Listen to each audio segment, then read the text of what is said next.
A paz do Senhor, amém? Amém! Amém. Eu estou muito feliz de estar aqui. Eu também já fui em alguns retiros e é muito legal, eu sei. A gente tem brincadeiras, tem a parte espiritual também. E teve também no meu Noite do Hambúrguer, que foi muito especial também. Participei de alguns retiros na minha igreja. E a gente sai de lá renovado, né? Vocês saíram de lá renovados? Sim! E hoje tem mais, porque quando a gente está na presença de Deus, sempre tem mais um pouquinho para Deus tem para nós.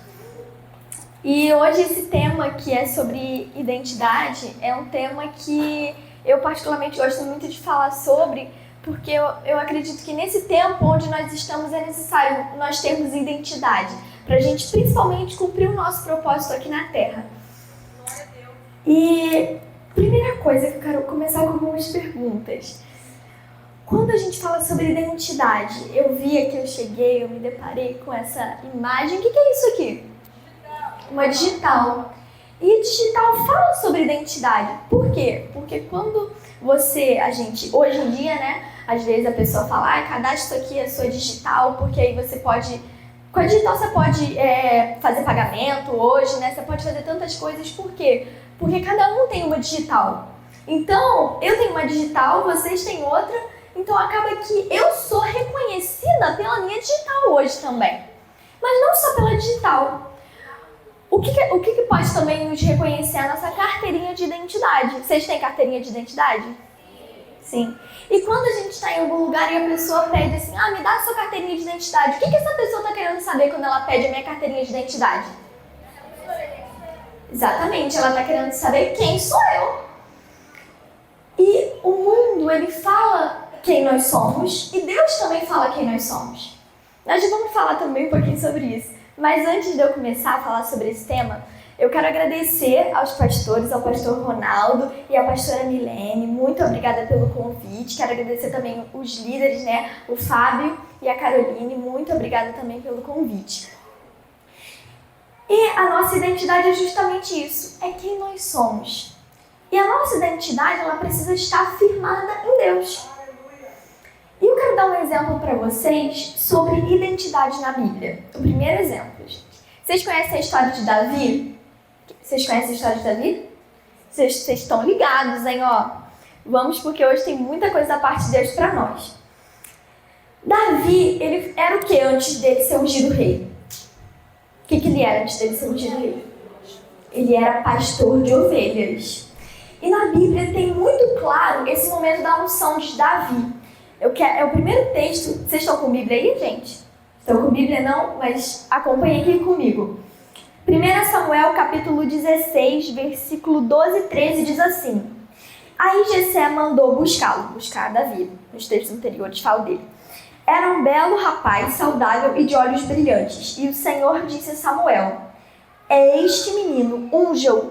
Samuel pegou o chifre cheio de azeite e ungiu Davi na frente dos seus irmãos. E o Espírito do Senhor dominou Davi, e daquele dia em diante ficou com ele. E Samuel voltou para Ramá. Samuel naquela época era o profeta, e Saul, que era o rei daquela época, ele tinha pecado contra Deus. E o que aconteceu? Deus rejeitou ele, não tinha jeito. Deus rejeitou ele. E aí Deus pede o profeta Samuel para procurar um outro rei. E aí Deus direciona Samuel na casa de Jessé. E aí Jessé chama os seus filhos mais bonitos. E aí Samuel vai olhando, ele acha que é aquele forte, bonito. Mas Deus fala assim, Samuel, não. Eu vejo o coração, não a aparência. E aí Samuel fala assim, mas Jessé, só tem esses filhos? Aí Jessé fala assim, não, tem mais um que é pastor de ovelhas. Eu vou mandar chamar ele. E aí Davi vem. E quando ele vem, ele é ungido o rei de Israel naquele dia. Davi, ele tinha uma identidade antes dele ser ungido, rei de Israel. A identidade dele era pastor de ovelhas, ele era um pastor de ovelhas. Mas Deus, a partir daquele dia, mudou a identidade de Davi. Ele foi de pastor de ovelhas a rei de Israel. Mas naquele dia, nesse dia que ele foi ungido, ele virou rei de Israel automaticamente? Não, foi necessário um processo para ele se tornar o rei de Israel.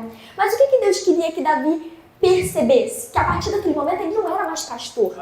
A partir daquele momento, ele não agia mais como pastor. A partir daquele momento, ele deveria agir como rei. Ele deveria ter na mente dele que ele era o rei e que tinha uma promessa para ele.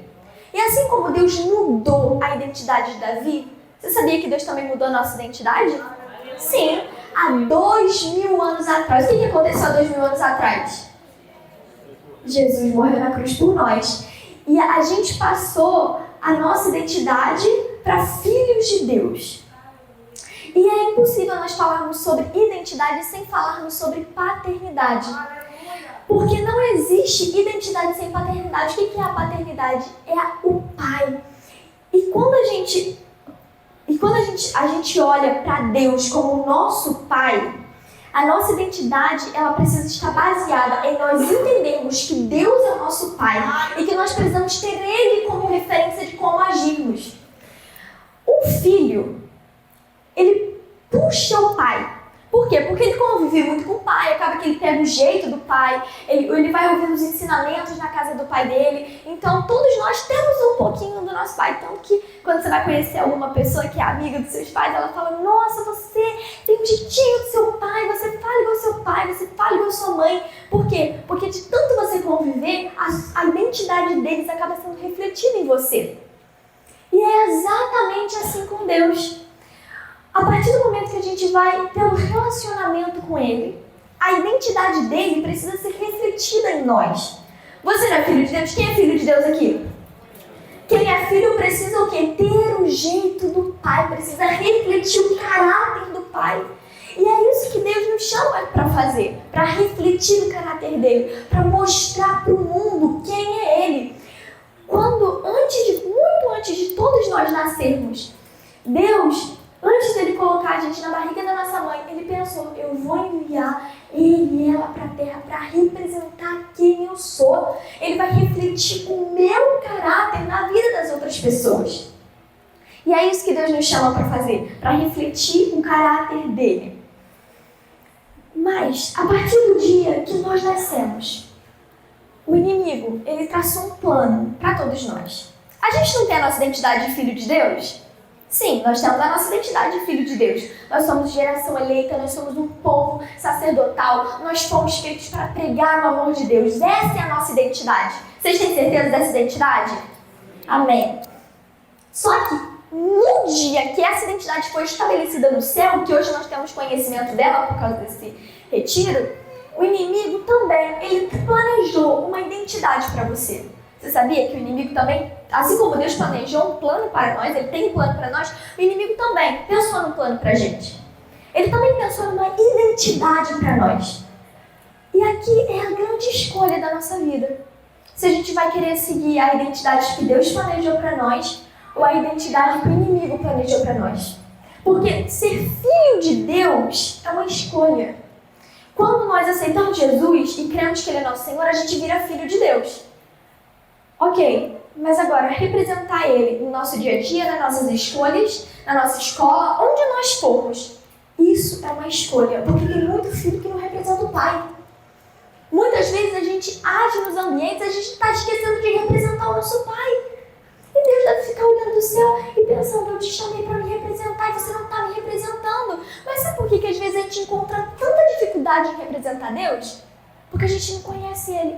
Porque a gente não tira um tempo na nossa semana, no nosso dia, para orar e para conhecer Ele. A gente não entra no nosso quarto e fecha a porta, como a Bíblia nos manda fazer, e fala, Senhor, como o Senhor é?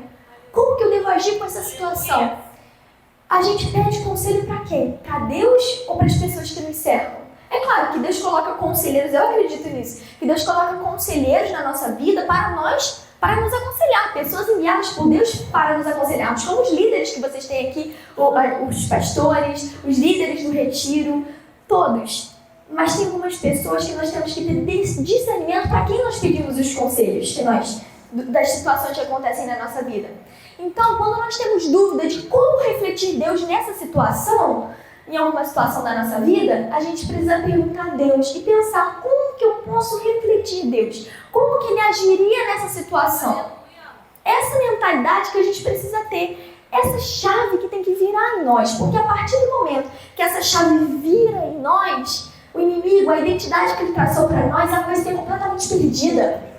Porque nós vamos ter a nossa identidade fixa, que nós somos filhos de Deus. E sabe uma das formas que o inimigo, ele traz à nossa mente de nós duvidarmos de quem nós somos? Porque a partir do momento que entra a dúvida de quem nós somos, o inimigo está começando a conseguir o que ele quer, fazer você duvidar da sua identidade de filho. Porque quando você duvida de Deus, que Ele é seu Pai, você não tem mais a referência dele.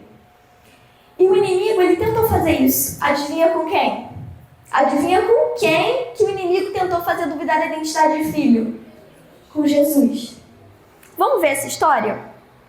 Essa história está lá em Mateus. Essa história está lá em Mateus e eu vou ler só um pedaço dela. Está em Mateus capítulo 4. Jesus é batizado e ele é levado para um deserto. Ele fica 40 dias nesse deserto e depois ele é tentado por Satanás. Quando vem a tentação na nossa vida, que ela é enviada pelo inimigo, a tentação ela é enviada pelo inimigo. Nós temos aí que é a prova da nossa identidade. Porque quando vem a tentação, aí que Deus, que a gente vai ver se a gente tem identidade mesmo. E acontece a tentação de Jesus. O inimigo, o próprio inimigo, vai para tentar Jesus.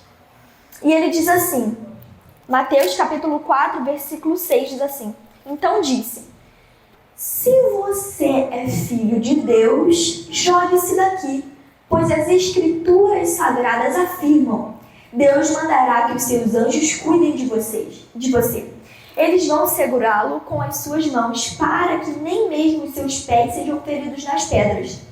Jesus respondeu, mas as escrituras sagradas também dizem, não põe à prova o Senhor seu Deus. E aqui o diabo vai tentando Jesus, até que Jesus manda Satanás embora. Mas qual que foi a primeira fala de Satanás para Jesus?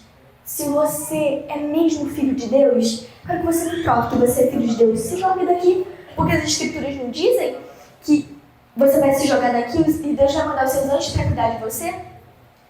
Olha o nível de pergunta que Satanás se referiu a Jesus. Ele estava colocando em xeque a identidade de Jesus. Aqui foi um xeque-mate para Jesus. Não vê então se você é filho de Deus mesmo, como você diz que você é.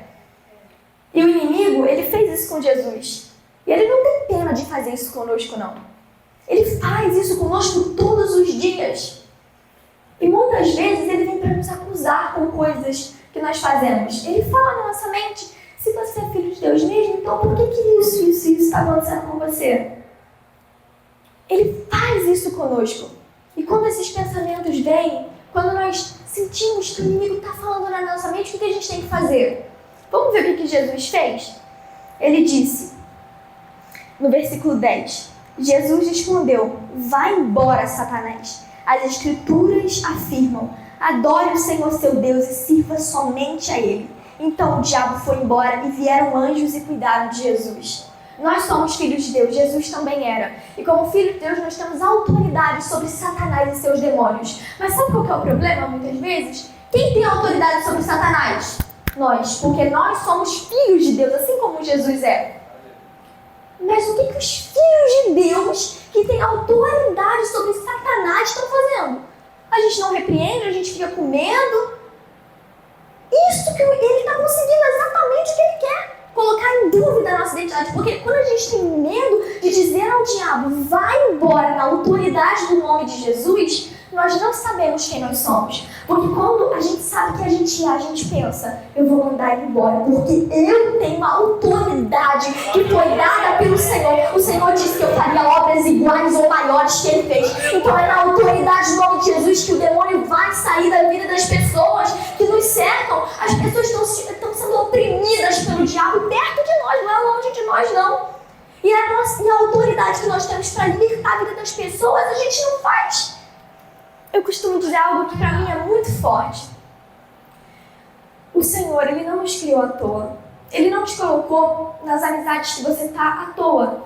Ele não te colocou na escola que você está à toa. Ele não fez tantas escolas e aí Deus fez você estudar nessa escola. nessa turma, tanta data para você nascer. Você nasceu nessa data, para estudar nessa escola, para sentar perto do seu amigo. E o Senhor quer o quê? Ele planejou tudo isso, não foi por acaso, nada por acaso. Por quê? Porque a gente não cantou que o controle está tudo na mão dele? Então não é nada por acaso.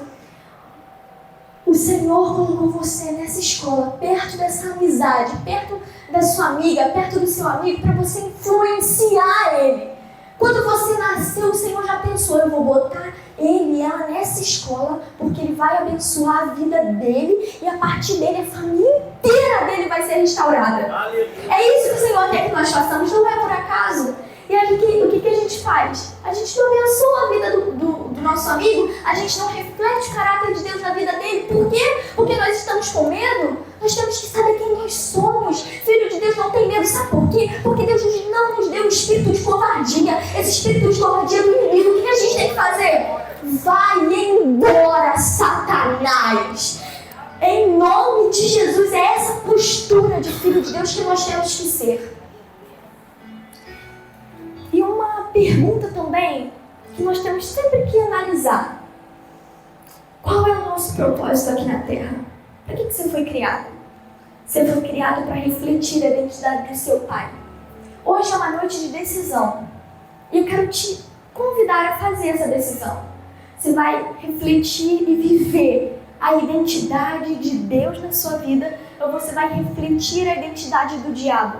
Porque quando Deus te criou, Ele pensou, ele é meu filho, ele é escolhido, eu vou capacitar ele é sábio, ele é um presente de Deus. E o inimigo na outra porta está dizendo, ele é um mentiroso, ele não sabe de nada, ele é sem capacidade, ele vai dar errado, porque eu vou fazer isso acontecer.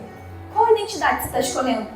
A identidade que o inimigo plantou para você, que diz que você é um mentiroso, que diz que você não vai dar certo, que diz que você é burro, diz um monte de besteira sobre você? Ou a identidade de Deus? A gente tem que tomar cuidado com aquilo que nós estamos escolhendo. Porque nós já somos grandes, nós temos a capacidade de escolher o que nós queremos da nossa vida. E quando a gente escolhe, e quando a gente sabe do nosso propósito aqui na Terra, para que nós fomos criados, a gente consegue cumprir ele. A gente foi criado para abençoar a vida das pessoas. A gente foi criado para refletir a glória de Deus. Nós fomos criados para libertar a vida das pessoas, para cantar, para pregar, para espalhar o Evangelho por onde nós formos. Só que eu vou te provar agora que sem identidade você não consegue cumprir seu propósito. Sem identidade você não consegue cumprir seu propósito. E agora a gente vai embarcar numa jornada, numa história que eu amo, que é a história de Neemias. Vocês já ouviram falar de Neemias? Alguns já, alguns não, mas vamos... Primeiro, quem foi Neemias? Ele foi um homem escolhido por Deus para reconstruir as muralhas de Jerusalém. Jerusalém foi destruída pelos babilônios e Deus manda Neemias para reconstruir as muralhas daquela cidade. Só que quando a gente se levanta determinado com propósito, prepara que o inimigo também vai vir determinado para acabar com você. E não foi diferente com Neemias. Durante a construção, houve muitas coisas, muitas reviravoltas, vários inimigos se levantaram contra Neemias, pessoas até falando que não ia dar certo, muita coisa aconteceu nessa história. Mas quando os inimigos dele tentaram muitas coisas contra Neemias, os inimigos dele fizeram uma coisa terrível contra ele. Vamos ler. Neemias capítulo 6, versículo 6 diz assim: a carta que estava aberta dizia: Gesem me disse que entre os povos vizinhos está correndo boato. Dizem que você e os judeus pretendem fazer uma revolução e que é por isso que vocês estão construindo a muralha. Ele disse também que o plano é se tornar rei deles. Ele estava falando que o plano de Neemias era se tornar rei dos judeus e fazer uma revolução. E que você arranjou alguns profetas para dizerem em Jerusalém que você é o rei de Judá. Ele estava falando que Neemias, você pagou um monte de gente para dizer que você vai ser rei. Ele estava falando isso. O rei Artaxerxes certamente vai saber disso. E por isso propõe que nós dois nos encontremos para conversar a respeito dessa situação. Para tudo agora. Os inimigos dele Gesem era um dos inimigos dele. Mandou uma carta aberta. O que é uma carta aberta? Como se ele colocasse no Instagram, todo mundo podia ler o que estava escrito naquela carta. Ele estava falando o quê? Neemias, você está pagando mão de profeta. Neemias, você não quer fazer o bem para Jerusalém coisa nenhuma. Você quer só ser rei de Jerusalém. E outra coisa, o rei vai ficar sabendo disso, porque naquela época era o rei Artaxerxes e ele que tinha permitido que Neemias voltasse para Jerusalém para construir as muralhas. Então, uma ordem do rei, aquele projeto todo era parado por causa de uma mentira. Agora, olha o posicionamento de um homem que tinha identidade. Vamos ler o que Neemias respondeu. Eu adoro a resposta de Neemias porque ela é curta e resumida. Diz assim no versículo 8: eu mandei a seguinte resposta: nada do que você está dizendo é verdade. Foi você que inventou tudo isso. Ou seja, Neemias ele sabia: eu não vou perder tempo discutindo com o inimigo que na verdade quer só me distanciar do propósito. Eu vou continuar a construção da muralha. Eu vou continuar rumo ao meu propósito. Eu não vou ficar ouvindo o inimigo que só quer me distanciar. Eu não vou fazer o que ele quer, ele não quer me parar. Aí que eu vou continuar mesmo. Aí que o Senhor vai mandar força de onde eu nem sabia que eu tinha. E eu vou avançar rumo ao meu propósito. Hoje o céu me trouxe aqui para dizer: essa geração vai se levantar homens e mulheres que fazem isso, que não batem boca com o inimigo, mas que cumprem o seu propósito, em nome de Jesus. E Neemias, ele tinha convicção de quem ele era, ele tinha convicção, ele não parou a vida dele, ele não ficou: gente, será? E agora? Pagaram um monte de gente para falar mal de mim, eles vão achar que é tudo culpa minha, eles vão me tirar daqui, eu paguei, eles estão falando que eu paguei profeta para mentir. Gente do céu, o que vai ser agora? Eu tô perdido. Isso que eles falaram é verdade. E se eu estiver fazendo isso mesmo sem saber? Neemias não pensou isso. Neemias sabia: eu sei quem eu sou e eu sei o propósito para que eu fui criado. Eu não vim aqui a passeio. Eu não vim aqui fazer o mal para Jerusalém. Eu vim aqui debaixo de uma promessa. Eu vim aqui debaixo de um propósito. E eu não saio daqui antes de eu cumprir o meu propósito. E aí é quando o inferno se levanta mesmo. Mas quando o inferno se levanta do lado de lá, o Senhor manda uma milícia de anjos atrás de você. E aí Satanás vai perder. Porque ele vai ver que filho de Deus que tem propósito e segue na frente, não tem conversa, não tem inimigo que para. O Senhor colocou um desejo no meu coração de pregar a palavra e se levantaram muitos inimigos, mas todos eles caíram e vão cair na autoridade do nome de Jesus. Porque quando a gente tem um propósito que veio do céu, o inimigo não tem poder de nos paralisar. Então a ordem do Senhor para nós hoje é: vamos seguir rumo ao nosso propósito. Vamos ter identidade de quem nós somos, porque é muitos os que estão com eles, mas maior é o que está conosco. Em nome de Jesus. E era essa convicção que Neemias tinha. Ele sabia quem ele era. Outra coisa que nós precisamos ter para cumprir o nosso propósito: intimidade com Deus. O que é intimidade com Deus? É relacionamento com Deus. Vocês têm amigos? Todos nós temos algum amigo, né? Aquele amigo muito íntimo, sabe? Muito íntimo mesmo. Vocês têm? Vocês têm? Tem algum aqui da igreja? Perto de você? Tem? Isso aí. Esse amigo seu é muito íntimo, você conversa com ele. E como que você, assim, criou esse relacionamento com ele? Foi conversando, não foi?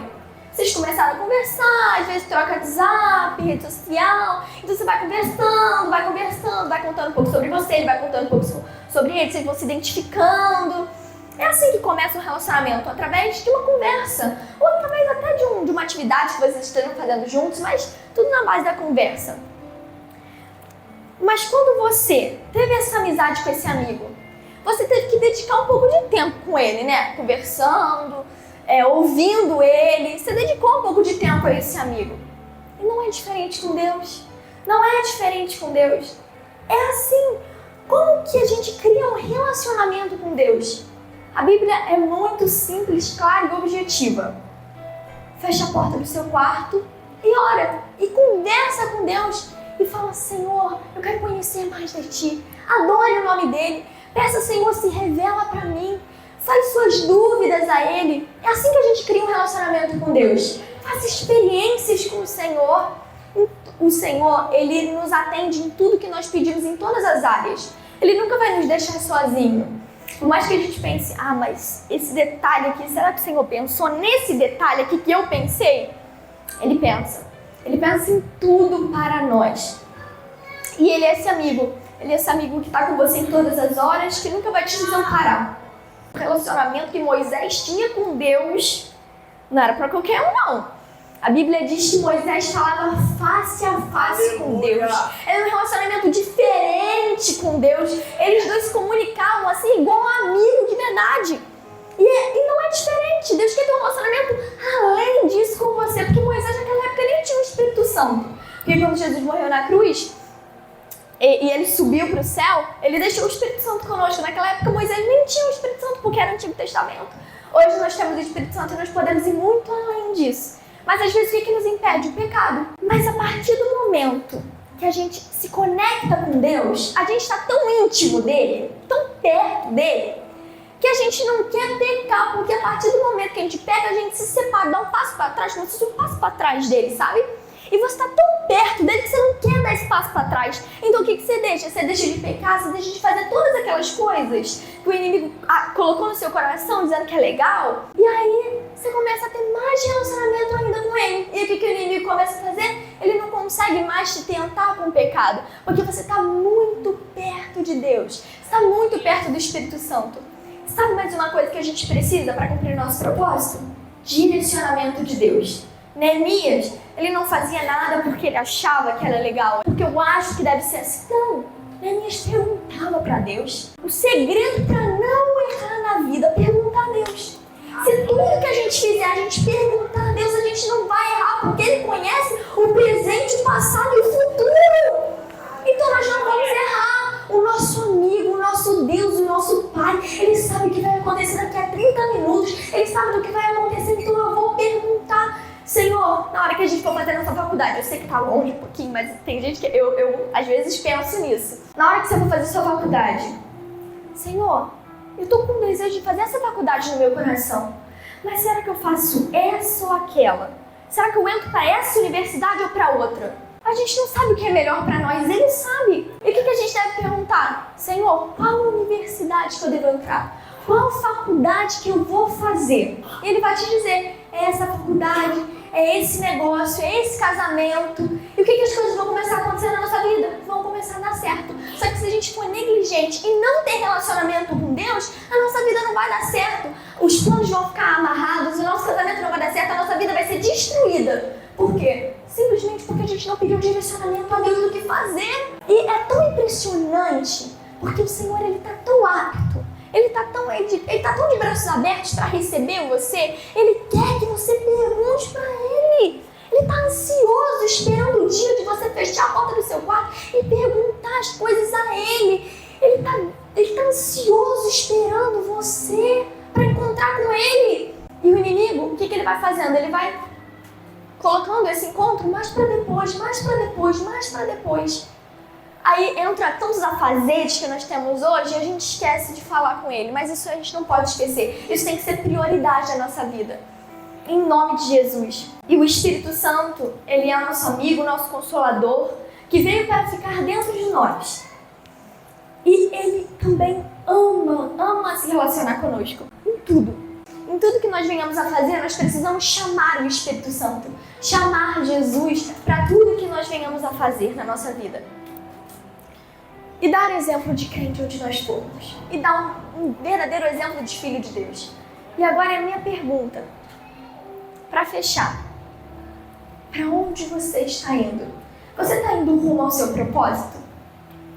Quando você sair daqui, desse retiro, vocês tiveram um final de semana cheio de informações, cheio da presença de Deus. Eu acredito que vocês foram transformados. O Senhor avivou vocês. Tudo isso que vocês receberam nesse retiro. O que você vai fazer com tudo isso que você recebeu? Você vai simplesmente pensar, não, foi muito legal o final de semana, mas chega a isso.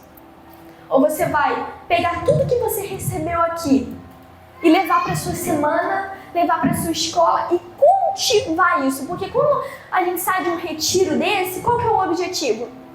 O que você recebeu no retiro, continuar na sua casa. E eu vou falar algo para vocês. O inimigo, ele vai arrumar muita distração para você não continuar o que foi começado aqui. Mas eu repreendo na autoridade do nome de Jesus toda distração que o inimigo tenta causar para tirar o nosso foco do propósito, para tirar a nossa identidade, o nosso tempo de oração em nome de Jesus. Essa é a minha pergunta para você. Para onde você está indo? O que você está fazendo? Você está seguindo o que Deus te chamou para fazer? Você está sendo luz na vida das pessoas que você precisa ser? Ou você acha que Deus te colocou na sua escola e que tem outras coisas para fazer e que outras pessoas vão evangelizar? Não, Deus chamou você para evangelizar. Deus chamou você para fazer a obra dele. Ah, mas eu sou muito pequena, eu não sei falar, eu não sei fazer isso, eu não sei fazer aquilo. Olha a sua identidade. Deus te chamou para ser filho dele. E Deus capacita os filhos dele. Deus capacita aquele que escolhem ser filho de Deus. Então que hoje nós venhamos a refletir sobre isso. E a pensar de verdade, com todo o nosso coração, refletir sobre isso. O que nós estamos fazendo com a nossa vida? Onde nós estamos indo? A gente está perseguindo o nosso propósito? Porque quando a minha mãe sempre falou isso pra mim, e é algo que me marcou muito. Só no centro da vontade de Deus nós seremos felizes. Só no propósito dele nós seremos felizes. Somente. Não adianta a gente fazer a faculdade errada, fazer o casamento errado, porque a gente não vai ser feliz. Você acha que Deus te chamou para ser triste? Para ter uma vida triste, derrotada? Não! Esse é o plano de quem para você? Esse é o plano do inimigo para você.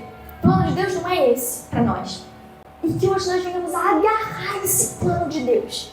Em nome de Jesus. Se coloque de pé que eu quero orar pela sua vida em nome de Jesus.